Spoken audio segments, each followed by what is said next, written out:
చేరవచ్చినటువంటి స్త్రీల సమాజంలో సంఘ స్త్రీలకన్నిటికీ వందనములు చెల్లిస్తున్నాను. మరి రాత్రి వేళలో మనం చదువుకున్న మూల పాఠ్యం ఏంటంటే ఫిలిప్పీలకు రాసిన పత్రిక 4వ అధ్యాయం 19వ వచనం చదువుకున్నాం కదా ఇందాక. కాగా దేవుడు తన ఐశ్వర్యం చొప్పున క్రీస్తు యేసునందు మహిమలో మీ ప్రతి అవసరమును తీర్చును. ఇక్కడ పౌలు భక్తుడు ఇక్కడ అతనికి ఏం చేశారంటే 16 వచనం దగ్గర నుంచి చూస్తే 18 వచనం చూస్తే 18 వచనం ఒకసారి చూద్దాము. నాకు సమస్తము సమృద్ధిగా కలిగి ఉన్నది, మీరు పంపిన వస్తువులు ఎపఫ్రోదీతు వలన పుచ్చుకొని ఏమీ తక్కువ లేక ఉన్నాను అని. అవి ఏంటంట? మనోహరమైనవి, సువాసనయు, దేవునికి ప్రీతికరము, ఇష్టమైన యాగమునై ఉన్నవి. తర్వాత ఒక లింక్ పెట్టాడు. ఏం పెట్టాడు? కాగా అని చెప్తూ దేవుడు తన ఐశ్వర్యం చొప్పున క్రీస్తు యేసునందు మహిమలో మీ ప్రతి అవసరమును తీర్చును అని చెప్పాడు. పౌలు తనకు ఫిలిప్పీయులు అందించిన సహాయము తర్వాత బహుమానములను జ్ఞాపకం చేసుకొని వారిని దీవిస్తూ ఈ మాట చెప్పాడు. మరి మన బైబిల్ గ్రంథంలో ఇక్కడ ఏమని రాయబడి ఉంది? క్రీస్తు యేసునందు మహిమలో మీ ప్రతి అవసరమును తీర్చును. అవసరము. ఈరోజు అంశం వచ్చేసి మన మూల అంశం వచ్చేసి అవసరత. అవసరంలో ఉన్నప్పుడు ఎవరు ఆదుకుంటారు? ఎక్కువ మంది ఫ్రెండ్స్ ఆదుకుంటారు కదా. ఎక్కువ శాతము అవసరంలో ఉన్నప్పుడు, మనకు అవసరం ఉన్నప్పుడు ఎవరు ఆదుకుంటారు? ఎక్కువ స్నేహితులు ఆదుకుంటారు. స్నేహితులు మన చుట్టుపక్కల ఉన్న వాళ్ళు, బాగా క్లోజ్ అయిన వాళ్ళు ఏదైనా కూడా అవసరం ఉన్నప్పుడు వెంటనే మనకు సహాయం చేస్తారు. దాన్ని అవసరంలో ఉన్నప్పుడు సహాయం చేయని వాళ్ళు ఎవరు బెస్ట్ ఫ్రెండ్స్ కాలేదు కదా, స్నేహితులు కాలేదు. కానీ ఇక్కడ దేవుడు తన ఐశ్వర్యము చొప్పున క్రీస్తు యేసునందు మహిమలో మీ ప్రతి అవసరమును తీరుస్తాడు. అవసరత. ఇప్పుడు మన బైబిల్ గ్రంథంలో కొంతమందిని చూద్దాం. ఎవరెవరు దేవుని చేత దేవుడు తన ఐశ్వర్యం చొప్పున క్రీస్తు యేసునందు మహిమలో ప్రతి అవసరం తీరుస్తా అన్నాడు కదా. మరి తీరుస్తాను అన్న దేవుడు పౌలు భక్తుడు చెప్పినట్టుగా అక్కడ వాళ్ళకి పౌలుకు ఎంతో మంది సహాయం చేసినారు, బహుమానాలు ఇచ్చినారు. ఎంతగా ప్రేమించినారంటే అంతగా ప్రేమించినారు. కాబట్టి ఆ అవసరం తీరబడింది వాళ్ళకి. ఎవరికి? పౌలుకు తీర్చబడింది. ఎవరి ద్వారా? దేవుడు వారి చేత అవసరతలు తీర్చాడు. ఇప్పుడు మనం కొంతమందిని గుర్తు చేసుకుందాం. ఎవరిని? బైబిల్ గ్రంథంలో దేవుడు ఏ విధంగా వారి అవసరతలు తీర్చాడు కొంతమందిని గుర్తు చేసుకున్నాము. మనము మొట్టమొదటిగా రోమీలకు రాసిన పత్రిక 7వ అధ్యాయము 18వ వచనం నుండి చదువుకుంటూ వెళ్తే 18వ వచనం నుండి 25 వచనముల వరకు చదివితే ఇక్కడ మనము పౌలు భక్తుడిని జ్ఞాపకం చేసుకుంటాము. పౌలు భక్తుడు ఎలా దేవుడు ఆయన పక్షంగా ఉండి ఆయనకి ఎలా అవసరం తీర్చాడు పౌలు భక్తుడి గురించి ఇక్కడ రాయబడి ఉంది. మొదటి వచనం 18వ వచనం 7వ అధ్యాయం 18వ వచనం చదువుతాను. నా యందు అనగా నా శరీరమందు మంచిది ఏదియో నివసింపదని నేను ఎరుగుదును, మేలైనది చేయవలని కోరిక నాకు కలుగుచున్నది కానీ దాన్ని చేయుట నాకు కలుగుటలేదు. ఎందుకు కలుగుటం లేదు అంటే ఆయన పాపములో జీవించినవాడు, పాపపు బంధకాల్లో జీవించినవాడు, అపరాధముల చేత జీవించినవాడు. కాబట్టి ఆ మాట చెప్పగలిగినాడు. చివరి వచనంలో చూస్తే 25వ వచనం చివరిలో చూస్తే ఎంత మంచి మాట చెప్తాడు. 24, 25. అయ్యో నేనెంత దౌర్భాగ్యుడను, ఇట్టి మరణం నాకు లోనగు శరీరం నుండి నన్నెవడో విడిపించును. ఎవరు విడిపిస్తారు? మనల్ని కూడా ఎవరు విడిపించినారు?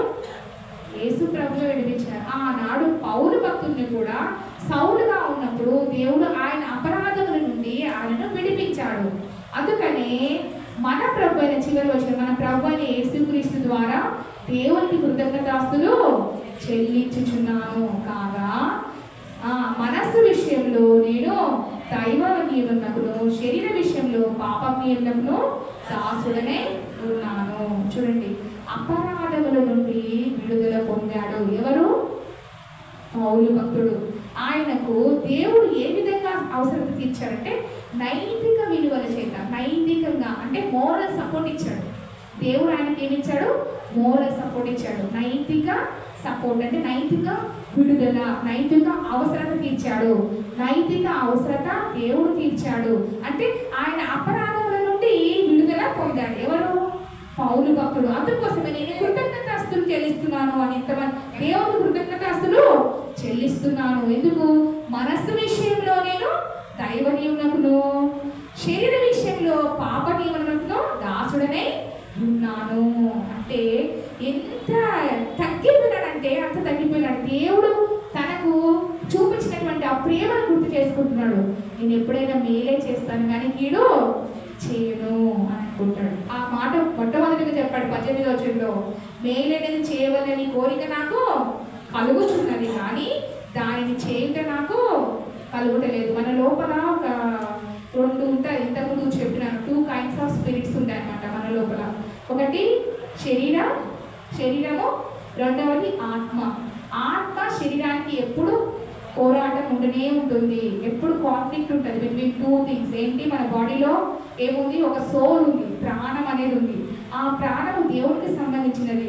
ఎప్పుడైనా చనిపోయిన తర్వాత మనం ఒకటి గుర్తు చేసుకుందాం. ఆది కాండము 2 కుమారులు ఉన్నారు. ఎవరికి 2 కుమారులు? ఒకరు మరణించినారు, హేబేలు, కయీను. ఎవరికి పుట్టారు వాళ్ళిద్దరు? ఆదాము. ఎవరికి పుట్టారండి? ఆదాము హవ్వలకి ఎవరు పుట్టారు? అయితే అక్కడ కయీను ఏం చేశాడు? ఎవరిని చంపేశాడు? హేబేలుని చంపాడు. అప్పుడు చంపినప్పుడు దేవుడికి ఎట్లా తెలిసింది చెప్పాలా? ప్రాణము మొరపెట్టింది. రక్తంలో ప్రాణం ఉంటుంది. మన రక్తంలో ఏముంటుంది? ప్రాణం ఉంటుంది. ఆ ప్రాణం ఎవరికి సంబంధించినది? దేవుడికి సంబంధించినది. ఆ ప్రాణం మొరపెట్టుకుందంట. ఎవరికి? దేవుడికి మొరపెట్టుకుందంట. ఇప్పుడు కూడా మన ప్రాణం దేవుడికి మొరపెడుతూనే ఉంటుంది. శరీరము దేనికి సంబంధించినది? సాతానుకు సంబంధించినది. ఈ శరీరము ఆ ప్రాణము పోరాడుతూనే ఉంటాయి ఎప్పుడు జీవితంలో. మనకి ఎట్లా తెలుస్తుంది? అరే మాకెట్లా తెలుస్తుంది అని అంటే, మన జీవితంలో ఏదైనా చేస్తా ఉంటే ఇది వద్దు, ఇది చేయొద్దు అని చెప్తుంది. ఏం చెప్తుంది? నాలో ఉన్నటువంటి ఆత్మ, ప్రాణం చెప్తుంది అనమాట. No, don't do it. చెయ్యి అని చెప్పేది శరీరం. చెయ్యి, ఆ తప్పు చెయ్యి అని చెప్పేది శరీరం. చెయ్యొద్దు అని చెప్పేది ఆత్మ, ప్రాణము చెప్తుంది అనమాట. నో, చెయ్యొద్దు, తప్పు చేయొద్దు అని. ఇక్కడ మనము పౌలు భక్తుడికి కూడా ఏం జరిగిందంటే, మేలునని చేయాలనుకుంటున్నాడు కానీ ఆయనకి ఆ మనసు అనగటం లేదు. కానీ చివరికి ఆయన ఏమంటాడంటే, నేనెంత దౌర్భాగ్యుడను, అయ్యో నేనెంత దౌర్భాగ్యుడను, ఇంటి మరణం లోనవు శరీరం నుండి నన్నెవడు విడిపిస్తాడు? ఈ శరీరం మరణానికి లోనవుతుంది కానీ ఆత్మ ఎక్కడికి పోతుంది? ప్రసంగి ప్రకారము, ప్రసంగి గ్రంథంలో సలోమోను రాసిన ప్రసంగి గ్రంథంలో 12వ అధ్యాయంలో చివరి వచనాల్లో చెప్తారు కదా, ఎక్కడ పోతుందంట? మన్నైనది వెనుకటి వల్లనే ఎక్కడికి వెళ్తుంది? మరలా భూమికి చేరు. కానీ ఆత్మ మాత్రం ఎక్కడికి వెళ్తుంది? పరలోక రాజ్యం, దేవుడి దగ్గరికి వెళ్తుంది. దేవుడికి సంబంధించినది ఆత్మ. ఇప్పుడు క్లియర్ అయిందా? ఇక్కడ పౌలు భక్తుడు కూడా ఆత్మ శరీరాలతో పోరాడి ఏం జరిగింది? లాస్ట్కి మన ప్రభు అయిన యేసుక్రీస్తు ద్వారా దేవుడికి ఏం చేశాడు? కృతజ్ఞతాస్తులు చెల్లించాడు. ఆయన అవసరం తీరింది. దేవుడు ఏ అవసరం తీర్చాడంటే, నైతికంగా ఆయనకు అవసరం తీర్చాడు. అపరాధముల నుండి ఆయనకు విడుదల కలిగింది. మొట్టమొదటి పాయింట్ ఏంటంటే, పౌలు భక్తుడును దేవుడు నైతికంగా అవసరత తీర్చాడు. నైతికంగా అవసరం తీర్చడం అంటే అపరాధముల నుండి విడుదల కలగజేశాడు. ఓకే, ఇది ఫస్ట్ పాయింట్. సెకండ్ పాయింట్కి వెళ్దాం. రెండవది ఏంటంటే, మార్కు సువార్త 5వ అధ్యాయము 34వ వచనం చదువుకుందాం ఒకసారి. మార్కు సువార్త 5వ అధ్యాయము 34వ వచనము. అందుకు ఆయన, కుమారి, నీ విశ్వాసము నిన్ను స్వస్థపరిచెను, సమాధానం గలదానవై పొమ్ము, నీ బాధ నివారణ అయ్యి నీకు స్వస్థత కలుగు కాక అని ఆమెతో చెప్పాను. ఏం చెప్పాడు? నీ బాధ నివారణ అయ్యి నీకు స్వస్థత కలుగును గాక అని ఆమెతో చెప్పాను. అయితే దేవుడు ఇక్కడ ఏమన్నాడంటే ఆ స్త్రీ ఎవరు? మీకు అందరికీ తెలిసిన కథనే కదా ఇది. దేవుడి దగ్గరికి ఒక స్త్రీ వచ్చింది. ఆ స్త్రీ ఎవరు? 12 ఏళ్ల నుండి రక్తస్రావంతో బాధపడుతూ ఎవరి దగ్గరకు పోయింది ఆమె? ఎంతమంది డాక్టర్స్ దగ్గరకు పోయింది, ఎంత డబ్బు పెట్టేసింది చూడండి. 5వ అధ్యాయము 25వ వచనంలో 12 ఏళ్ల నుండి రక్తస్రావ రోగం కలిగిన ఒక స్త్రీ ఉండేను. ఆమె అనేక వైద్యుల చేత ఎన్నో తిప్పలు పడింది. ఏం చేసిందంట? అనేక వైద్యుల చేత ఏం చేసింది? తిప్పలు పడి తనకు కలిగినదంతయు వ్యయం చేసుకొని ఎంత మాత్రమును ప్రయోజనం లేక మరింత సంకటపడను. ఎంత మంది దగ్గరికి వెళ్ళింది తెలుసా? ప్రతి ఒక్కరి దగ్గర వెళ్ళి ఈ డాక్టర్ ఆ డాక్టర్ ఎంతమంది డాక్టర్ దగ్గరికి వెళ్ళింది, వైద్యుల దగ్గర అందరికి వెళ్ళింది. కానీ షీ డజంట్ హ్యావ్ ఏంటి? హీలింగ్ పవర్ రాలేదు ఆమెలోకి రాలేదు. ఎప్పుడు వచ్చింది రికవరీ అనేది? ఎప్పుడు వచ్చిందంటే వెన్ షీ వాస్ క్యూర్డ్, అంటే దేవుడి దగ్గరికి వెళ్ళింది. అంతమంది జన సమూహంలో ఆమె వెళ్ళి యేసు ప్రభు ఏం పట్టుకుంది?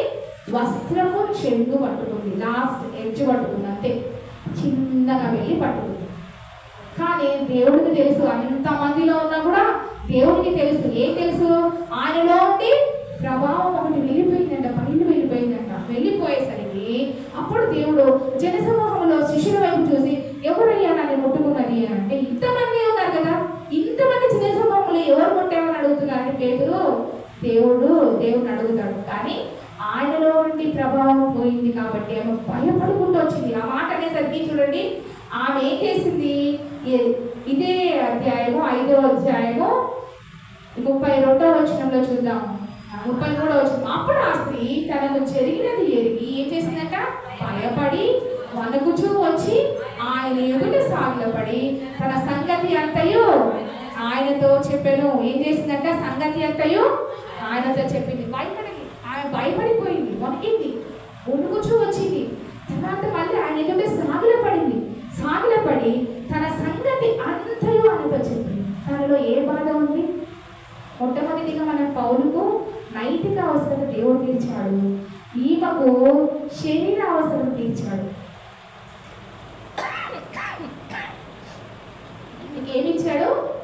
శరీర అవసరత. లేకపోతే మనం ఇంకొక రకంగా అనుకోవచ్చు, మానసిక అవసరత కూడా. ఆమె ఎంత బాధపడింటది కదా, కురిగిపోయింటది, ఇంట్లో ఉండి బాధపడింటది, ఎవరికి చెప్పుకోవాలని స్థితి. ఆమె ఎంతో కురిగిపోయింది, ఎంతో మంది వైద్యుల దగ్గరికి పోయింది, లోపల ఎంతో బాధపడి కుమిలిపోయి ఏడ్చింటది. అంత బాధపడిన స్త్రీ మానసికంగా కూడా తన అవసరం తీర్చినాడు. ఎవరు? మన దేవుడు యేసయ్య. అందుకనే దేవుడు ఒక చిన్న మాట అన్నాడు. ఏమన్నాడు? సమాధానము. చూడండి 34వ వచనం ఏమన్నాడు? కుమారి నీ విశ్వాసము నిన్ను స్వస్థపరచెను, సమాధానం గలదానవే పోము. ఇంకా వెళ్ళిపోమన్నాడు. సమాధానం గలదానవే వెళ్ళిపో. దేవుడు రక్తస్రావం గల స్త్రీ యొక్క మానసిక లేకపోతే శారీరక అవసరత తీర్చాడు. దేని నుండి విడుదల పొందింది ఆమెకి? అసమాధానము. ఆమెకి సమాధానం లేదు. దేవుడు సమాధానం గలదానవై వెళ్ళమన్నాడు. ఆమెలో ఉన్నటువంటి ల్యాకింగ్ ఏంటి? షీ ల్యాక్స్ పీస్ లేదు. అందుకోసమే బాధపడి కృంగిపోయి నశించిపోయి ఎంతో బాధపడి వణుకుచూ దేవుడి దగ్గరికి వచ్చి అయ్యా నేనే పట్టుకున్నానని చెప్పాడు. అంతమందిలో కూడా ఆమె సాక్ష్యం చెప్పగలిగింది.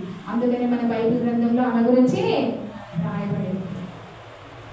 ఎంతో మంది మనం కూడా ఎన్నో చోట్ల పోతుంటాం, అక్కడ బాగు చేస్తారు, ఇక్కడ బాగు చేస్తారు, ఇక్కడ బాగు చేస్తారు. మన శరీరాల కోసము మనం ఎంతో బాధపడతాం, మానసిక వ్యాధి కోసం మనం ఎంతో బాధపడతాం.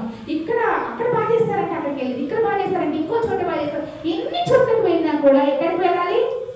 యేసయ్య ముట్టుతే కానీ, యేసయ్య మనల్ని పట్టుకుంటే కానీ, యేసయ్యని మనము తడితే కానీ అప్పటి వరకు ఎవరికి సమాధానము రాదు. ఈమెకి అసమాధానం నుండి విడుదల పొందింది. రెండవది ఏంటి? దేవుడు రక్తస్రావం గల స్త్రీ యొక్క మానసిక లేకపోతే శారీరక అవసరతను తీర్చాడు. అంటే ఆమె యొక్క ఏ అవసరం తీరింది? ఆమెకు ఏమి నుండి విడుదల పొందింది? అసమాధానం నుండి. ఓకే, మొట్టమొదటిగా అపరాధముల నుండి విడుదల పొందాడు పౌలు భక్తుడు.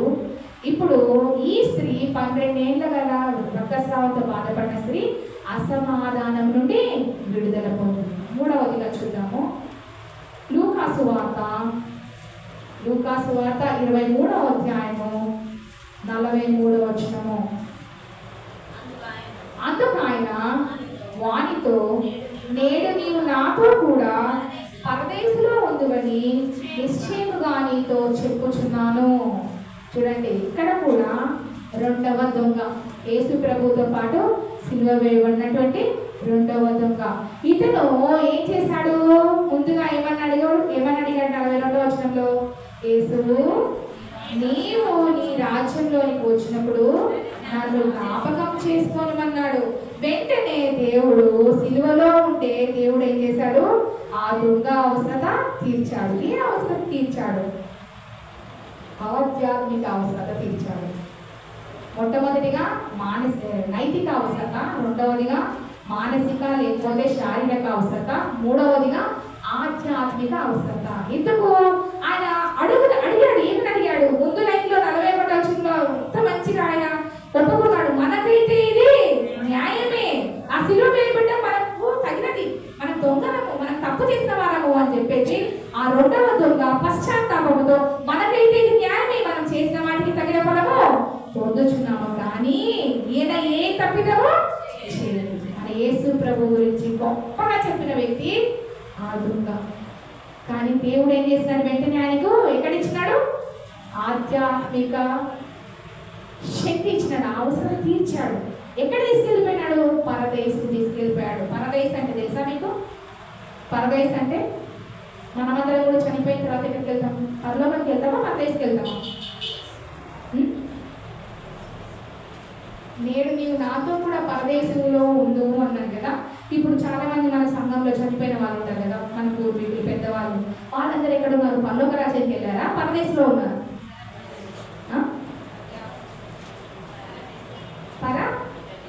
పరదేశంలోనే ఉన్నారా? ఓకే, ప్యారడైజ్లో ఉన్నారు, మీకు తెలుసు. ఓకే, అందరూ కూడా పరదేశంలో ఉన్నారు. యేసు ప్రభు మరి తిరిగి వచ్చిన తర్వాత వారిని ఏం చేస్తాడు? పునరుద్ధాన శక్తితో లేపుతాడు. వారు ఇప్పుడు ప్రస్తుతానికి ఎక్కడ ఉన్నారు? పరదేశం అంటే ఎక్కడో కాదు, ఎక్కడుంది? ఒకప్పుడు భూమి మీద ఏదైనా తోట ఉండేది, గుర్తుందా మీకు? ఎక్కడుంది? మొదటి ఆదికాండము 1వ అధ్యాయం 2వ అధ్యాయంలో చూస్తే ఆదాము హవ్వ చేసినట్టే వారు 2వ అధ్యాయం తీసుకెళ్ళి ఎక్కడ పెట్టాడు? దేవుడు ఏదేను తోటలో పెట్టాడు. ఆ ఏదేను తోట నుండి వారిని విసర్జన అంటే అక్కడ నుంచి బయట పంపించేసినాడు. విసర్జింపబడ్డారు, వాళ్ళు బయటికి త్రోసివేయబడ్డారు. త్రోసివేయబడ్డ తర్వాత వాళ్ళు ఎందుకు త్రోసివేయబడ్డారు? పాపం చేసినారు కాబట్టి. పాపం చేసిన వాళ్ళు ఆజ్ఞ అతిక్రమించినారు కాబట్టి దేవుడు చెప్పిన ఆజ్ఞకు వాళ్ళు ఒబీడియంట్గా లేరు, విధేయత చూపించిన వారు కాదు. కాబట్టి దేవుడు వారి మాట వినలేదు కాబట్టి వారిని త్రోసివేసినాడు.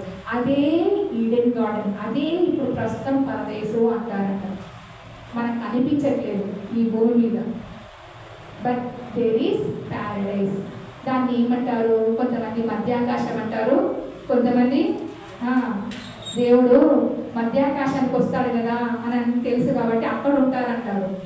చనిపోయిన మృతులు మొదట లేపబడతారు. ఎక్కడ నుంచి లేపబడతారు?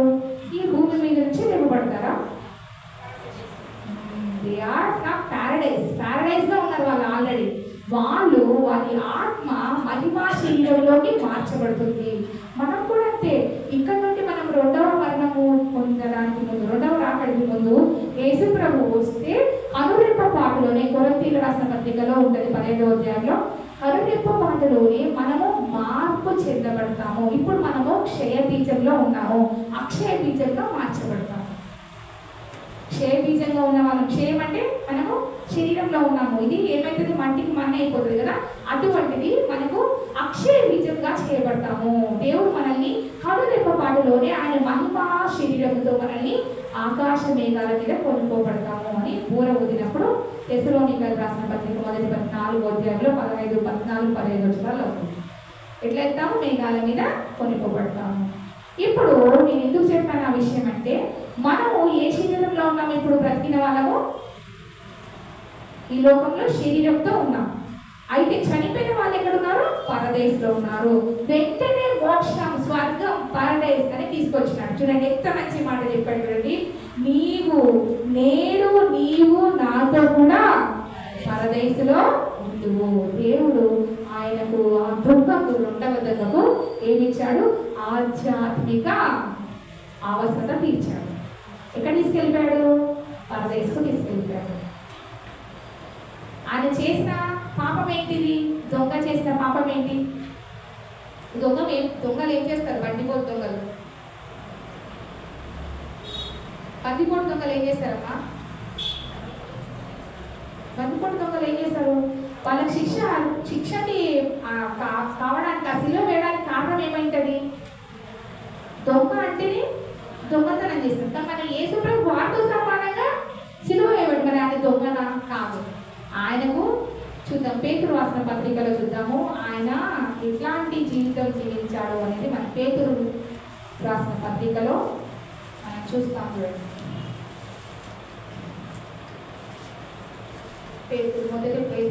పేతురు రాసిన మొదటి పత్రిక 2వ అధ్యాయము 21వ వచనం. ఇది మనం ఇంటికి వెళ్ళిన తర్వాత మీరు చదవండి. ఎక్కడ ఉంటే 18వ వచనం నుండి చదువుకోండి. కానీ నేను ఇక్కడ 21వ వచనం నుంచి చదువుతాను. క్రీస్తు కూడా మీ కొరకు బాధపడి మీరు తన అడుగు జాడలేదు నడుచుకున్నట్లు మీకు మాదిరి ఇచ్చిపోయాను. ఆయన పాపము చేయలేదు, ఆయన నోటలో ఏ కపటమును కనపడలేదు. తర్వాత ఆయన దూషింపబడి బదులు దూషింపలేదు, ఆయన శ్రమ పెట్టబడి బెదిరింపగా న్యాయంగా తీర్పు తీర్చి దేవునికి తన్ను తాను అప్పగించుకునేను. చూడండి, తనకు తానే అప్పగించుకున్నాడు. ఎట్లా? 24వ వచనం. మనము పాపముల విషయమే చనిపోయి నీతి విషయమే జీవించడానికి కోసం ఆయన ఏం చేశాడు? తానే తన శరీరమందు మన పాపములను రాను మీద మోసుకొనెను. ఆయన పొందిన గాయముల చేత మీరు స్వస్థత పొందితిరి. తర్వాత మీరు గొర్రెల వలె దారి తప్పిపోతుంది, కానీ ఇప్పుడు మీ ఆత్మల కాపరి అధ్యక్షుడైన ఆయన వైపునకు మళ్ళీ ఉన్నారు.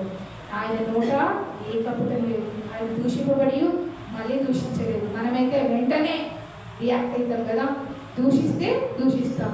తర్వాత ఏదైనా మన నోట్లో కపటం ఖచ్చితంగా అనిపిస్తుంది. తర్వాత మనం పాపం చేస్తూనే ఉంటాము. మళ్ళీ మనము దేవుడు శ్రమ పడినా కూడా, ఎంత శ్రమ వచ్చినా కూడా బెదిరిపోలేదు. దేవుడు బెదిరిపోకుండా ఏం చేశాడంట? న్యాయంగా తీర్పు తీర్చు దేవునికి తను తాను అప్పగించుకున్నాడు. ఆ శిలువ ప్రాణిపై ఆయన వేలాడి తనకు తాను అప్పగించుకున్నాడు. మనము ఇప్పుడు చూద్దాం. చివరిగా నీవు నాతో కూడా పరదేశంలో ఉండు అన్నాడు కదా. ఆయన అవసరత ఏంటి? ఆధ్యాత్మిక అవసరం. నరకము నుండి విడుదల పొందాలి. ఆయన ఎక్కడ పోవాలా? దొంగ కాబట్టి ఎక్కడికి వెళ్ళిపోవాలా? పాపం చేసిన వాళ్ళు ఎక్కడ పోతారు? తప్పకుండా నరకానికి వెళ్ళిపోతారు. కానీ యేసు ప్రభు ఎదుటని ఆయన తప్పుదని తెలుసుకున్నాడు. మనకైతే ఇది న్యాయమే, మనం చేసిన తప్పు అని మొదటి దొంగలు చెప్తారు కదా. అప్పుడు చెప్పేది కాకుండా యేసు ప్రభు కూడా మళ్ళీ అడుగుతాడు, దేవా నీవు నన్ను జ్ఞాపకం చేసుకో. ఎక్కడ జ్ఞాపకం చేసుకోవాలంట? ఎక్కడికి వెళ్ళినప్పుడు జ్ఞాపకం చేసుకోవాలి? ఎంత మంచి మాట చెప్పాడు కదా. ఆ దొంగలో పశ్చాత్తాపం కలిగినప్పుడు దేవుడు ఆయనకు ఆధ్యాత్మికంగా అవసరం తీర్చాడు. దేని నుండి విడుదల పొందాడు? నరకం అనే అగ్ని గుండంలో పడపోకుండా ఆ అగ్ని నుండి, ఆ అగ్నిగుండం నుండి ఆయన విడుదల పొందాడు. ఇప్పుడు మనం 3 వ్యక్తులను చూస్తాం. ఎవరంటే మొట్టమొదటిగా పౌలు భక్తుడు. పౌలు భక్తుడు ఏ అవసరం తీర్చబడింది? పౌలు భక్తుడికి నైతిక అవసరత తీర్చబడింది పౌలు భక్తుడికి. తర్వాత రెండవది అంటే అపరాధముల నుండి విడుదల పొందాడు. రెండవది 12 ఏళ్ల నుంచి రక్తస్రావం గల స్త్రీ అవసరత ఏంటి? శారీరక లేకపోతే మానసిక వేదన కూడా పడింది కదా. ఆ 2 అవసరతలు దేవుడు తీర్చాడు ఆమెకి. తర్వాత అంటే ఆ అవసరత ఏంటిది తీర్చేబడింది అని అంటే ఆమెకి దేని నుండి విముక్తి కలిగింది, దేని నుండి విడుదల కలిగింది అంటే అసమాధానం నుండి సమాధానం వచ్చింది, అసమాధానం నుండి విడుదల కలిగింది. మూడవది ఎవరంటే ఎవరు? సిలువలో ఉన్నటువంటి రెండవ దొంగ. ఆయన కూడా పశ్చాత్తాపడ్డాడు కాబట్టి దేవుడు ఆయన ఆధ్యాత్మిక అవసరత తీర్చాడు. ఆ ఆధ్యాత్మిక అవసరత వల్ల ఆయన ఎక్కడి నుండి విడుదల పొందాడు? నరకము, అగ్నిగుండం నుండి ఆయన విడుదల పొందాడు. దేవుడు మనల్ని కూడా అంతే నైతిక అవసరం తీరుస్తాడు మనకు కూడా.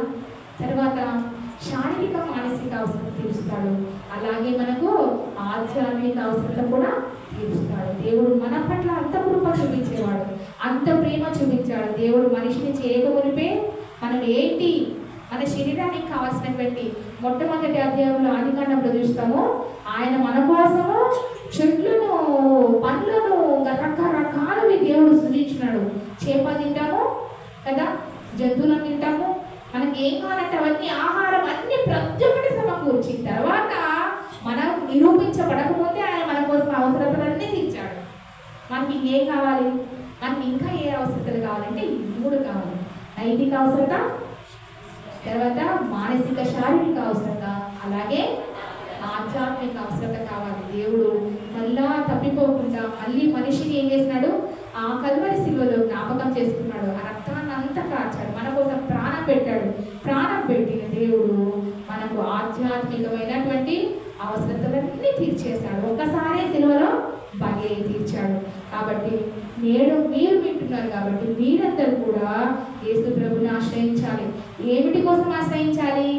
దేవుడు తన ఐశ్వర్యం చొప్పున క్రీస్తు యేసునందు మహిమలో మీ ప్రతి అవసరతను తీరుస్తాడు. ఆ ప్రతి అవసరత ఏంటో కాదు, ఇప్పుడు మనం చూసుకున్నటువంటి అవసరతలు. మెయిన్గా కావాల్సింది ఈ మూడు థింగ్స్ ఏంటంటే నైతిక అంటే moral support. We need moral support, we need ఏం సపోర్టు? దీన్ని ఏమంటారు? శరీరాన్ని శారీరక సపోర్ట్ అంటే like we need healing for our bodies అనమాట. స్పిరిచువల్ సపోర్ట్ కావాలి, ఆధ్యాత్మిక సపోర్ట్ అంటే. అలాగే మనకు ఏం కావాలి? శారీరక సపోర్ట్ అంటే ఫిజికల్ సపోర్ట్ కావాలి. We need psychological support, we need moral support, psychological support. తర్వాత ఈ ఫ్లెష్కి కావాల్సినటువంటి support, physical support as well as we are in need of ఏంటి? ఆధ్యాత్మిక సపోర్ట్, ఏంటంటే స్పిరిచువల్ సపోర్ట్. ఇవన్నీ దేవుడు మనకందరికీ అనుమతించలాగా దేవుడు మన వెలుగులో ఈ వాక్యము, ఈ తలంపులు దేవుడు మన వెలుగులో దీవించి ఆశీర్వదించలాగా ప్రతి ఒక్కరికి దేవుడు సమయానుకూల సమయంలో దేవుడు ఖచ్చితంగా ప్రతి ఒక్కటి మన అవసరత తీరుస్తాడు అన్న నమ్మకంతో దేవునికి ప్రార్థిస్తూ మనము మన జీవితంలో కాలం గడుపుతూ ఆయన వచ్చే వరకు నమ్మకంగా జీవితాం. మరణం వరకు నమ్మకంగా జీవించిన వారికి ఏమిస్తున్నాడు? జీవక్రియలు ఇస్తున్నాడు. కాబట్టి ఆయన రాజ్యంలో ఎత్తబడు వరకు మనం నమ్మకంగా జీవిస్తూ ఇవన్నీ అవసరాలు తీరుస్తాడు మన దేవుడు అన్న హోప్. ఒక చిన్న పాట ఉంది, సండే స్కూల్ పాట. నేను ఎక్కువ సండే స్కూల్లో చెప్పి నాకు అదే పాటలు గుర్తొస్తుంటాయి. ఇంగ్లీష్ పాట. Jehovah Jaira my provider, his grace is sufficient for me, His grace is sufficient for me. My God shall supply all my needs according to His riches in glory. He made His angels charge over me. Jehovah Jireh is for me. అంటే యెహోవా ఈరే. అప్పుడు అబ్రహాముతో ఉన్న దేవుడు, ఆయన చూచే దేవుడు, ఆయన చూసుకుంటాడు. మన అవసరతలన్నీ ఆయనకు తెలుసు. ఆయన చూసి మన అవసరతలన్నీ తీరుస్తాడు. ఏమని చదువుకున్నా మరి ఒకసారి ఫిలిప్పీలు 4:19 కాగా దేవుడు తన ఐశ్వర్యం చొప్పున క్రీస్తు యేసునందు మీ ప్రతి అవసరంలో తీర్చే దేవుడు. అంత గొప్ప దేవుడు మనకు ఉండగా మనకు ఇంకా ఎవరు? నేను దౌర్భాగ్యుడైన పౌలు అన్నట్టుగా మనం కూడా దీనులంగా తగ్గించుకొని, దేవా మేము ఎంత మందికి అయిపోయే వాళ్ళ ధూళికి సంబంధించిన వాళ్ళమైనా మమ్మల్ని కనికరిస్తున్నావు కదా అని దేవుడికి స్తుతియాగం చెల్లిస్తూ ప్రతి దినము ఆయన శిలువ ధ్యానం చేస్తున్నాం. కాబట్టి లెంటి డేస్లో ప్రతి ఒక్కరు మనల్ని జ్ఞాపకం చేసుకుంటూ దేవుని ఎంతో ఇంకా నిలకడగలిగి ఇంకా సజీవులుగా ఉన్న మనం ఇంకా బలపరచబడుతూ దేవుని ఎంతో ఆనందిస్తూ తీరుద్దాం. దేవుడి మాటలు దీవించి ఆశీర్వదించుగాక. మన మధ్యలో ఉన్నటువంటి కర్ణమ్మ గారు ప్రార్థన చేస్తారు. వాక్య ఫల కోసం, వాక్య ఫలాల కోసం మన మధ్యలో పీ కర్ణమ్మ గారు ప్రార్థన చేస్తారు.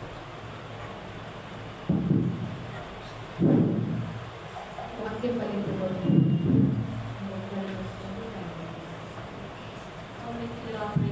మా